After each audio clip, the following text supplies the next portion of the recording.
Physiotherapy आणि shoulder pain म्हणजेच shoulder पेनवरती physiotherapy उपचार आहेत का याबद्दल जर तुम्ही कन्फ्यूज असाल किंवा तुम्हाला याच्याबद्दल क्लॅरिटी हवी असेल तर हा व्हिडिओ तुमच्यासाठी आहे। नमस्कार, मी doctor Mayuri from doctor Mayuri's physiotherapy clinic. हल्ली बऱ्याच जणांना शोल्डर पेन होतोय, त्याची कारणं वेगवेगळी आहेत, पण शोल्डर पेन मात्र बऱ्याच जणांना होतं। आणि शोल्डर पेनमध्ये काय होतं की तुमच्या डेली ॲक्टिव्हिटीज खूप हॅम्पर होतात। जसं की बऱ्याच पेशंट्सना आमच्या केस बांधणं अवघड जातं, त्याचप्रमाणे टी शर्ट काढणं घालणं अवघड जातं, पाठीमागून एखादी वस्तू तुम्हाला घ्यायची असेल तर ती वस्तू घेताना अवघड जातं, लॅपटॉपची बॅग उचलायची आहे तुम्हाला तर ती बॅग उचलताना देखील शोल्डरमध्ये पेन होतो, आणि सगळ्यात वर्स्ट म्हणजे रात्री झोपेत शोल्डरमध्ये पेन होतं, आणि त्यामुळे झोप कंप्लीट नाही झाली की त्याच्यामुळे होणारे प्रॉब्लेम्स अजून जास्त वाढतात। त्याच्यामुळे या शोल्डर पेनला इग्नोर करू नका। शोल्डर पेनची कारणं मुख्यत्वे जे आहेत त्याच्यामध्ये एक आहे फ्रोझन शोल्डर, दुसरा आहे तुमच्या मसलला झालेली इंजुरी, म्हणजे त्याच्यामध्ये काही रोटेटर कफ इंजुरीज येतात, सुप्रास्पायनाटस मसलची इंजुरी येते, या मसल इंजुरीज। आणि त्याचप्रमाणे तिसरं जे कारण आहे ते म्हणजे काही स्पोर्ट्स ॲक्टिव्हिटी रिलेटेड झालेले प्रॉब्लेम्स। या सगळ्यांमध्येच फिजिओथेरपीचा उपचार खूप महत्त्वाचा ठरतो।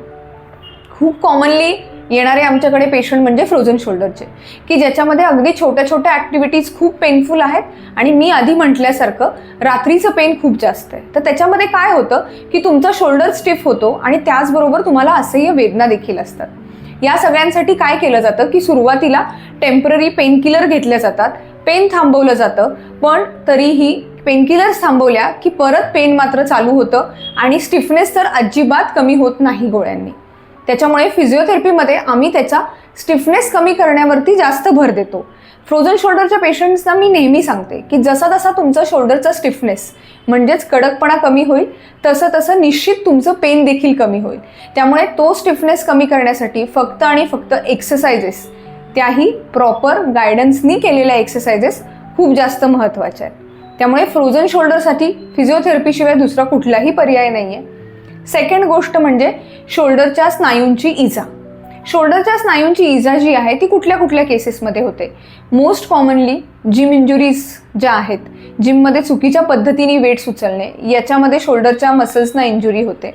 कधी कधी आपण पडलो किंवा काही जर्क बसला, अशा वेळेला त्या इंजुरीज होतात, किंवा बऱ्याच वेळेला स्पोर्ट्स खेळताना देखील शोल्डरला इजा होते। आणि मग ह्या सगळ्यामुळे काय होतं की तो स्नायू एका पर्टिक्युलर अँगलमध्ये तुम्हाला त्रास द्यायला लागतो, आणि त्या अँगलमध्ये तो स्नायू त्रास द्यायला लागला म्हणजे काही जणांना हात असा वर उचलताना एका पर्टिक्युलर अँगल नंतर पेन होतो, किंवा हात असा वळवताना पेन होतो, आणि मग ते खेळणं थांबवलं जातं, किंवा जिममध्ये करणाऱ्या एक्सरसाइजेस थांबवल्या जातात, किंवा बरेच जण त्या हाताचा वापर करणं टाळतात। पण हे उपाय तुम्ही टेम्पररीली करताय, कायमस्वरूपी त्याच्यासाठी काही उपाय हवा की नको?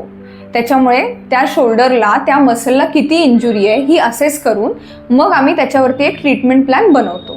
तो ट्रीटमेंट प्लॅन म्हणजे आधी ह्याच्यामध्ये मात्र आम्ही पेन, सूज हे सगळं कमी करण्यावरती भर देतो, आणि मग आम्ही एक्सरसाइजेस चालू करतो। कारण याच्यामध्ये फ्रोझन शोल्डरसारख्या लगेच एक्सरसाइजेस चालू करून उपयोग नसतो, कारण त्या मसलला इंजुरी आहे, आणि मी जर लगेच एक्सरसाइज चालू केल्या तर निश्चितच ती इंजुरी अजून जास्त वाढेल।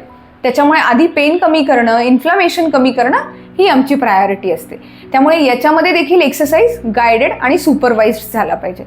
त्यामुळे अशा प्रकारच्या शोल्डर पेनसाठी निश्चित फिजिओथेरपी हा बेस्ट उपचार आहे, आणि तोच तुम्हाला लॉंग टर्म रिझल्ट देणार आहे। त्यामुळे मी परत एकदा सांगेन, नुसत्याच पेनकिलर्स खाऊन तुमचं पेन कमी करण्यापेक्षा परमनंट सोल्युशन शोधा, फिजिओथेरपीची ट्रीटमेंट घ्या, त्याच्याने तुम्हाला निश्चित फरक पडेल। तुम्ही तुमच्या जवळच्या फिजिओथेरपिस्टना भेटा, किंवा तुम्ही आमच्यासोबत देखील ऑनलाईन कन्सल्टेशन करू शकता। आम्ही बऱ्याच पेशंटना ऑनलाईन कन्सल्टेशन करून ऑनलाईन ट्रीटमेंट देऊन देखील शोल्डर पेनमध्ये बराच रिलीफ मिळवून दिला। त्यामुळे पेनकिलर्स घेणं टाळा आणि फिजिओथेरपीकडे वळा।